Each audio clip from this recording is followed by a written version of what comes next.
International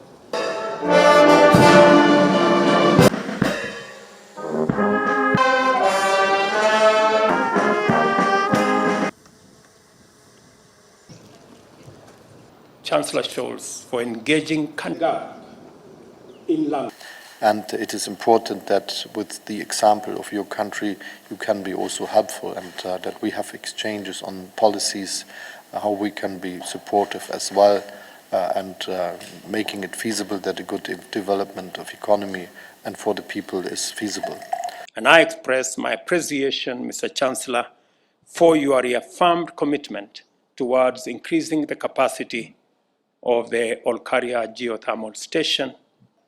Will support German investors with incentives to engage successfully in investment opportunities in our country. To bridge the gap in language, we agreed to introduce teaching and learning of German in basic education institutions, TVETs and other institutions of higher learning, and Germany therefore has agreed to support us in seeing how we can train more teachers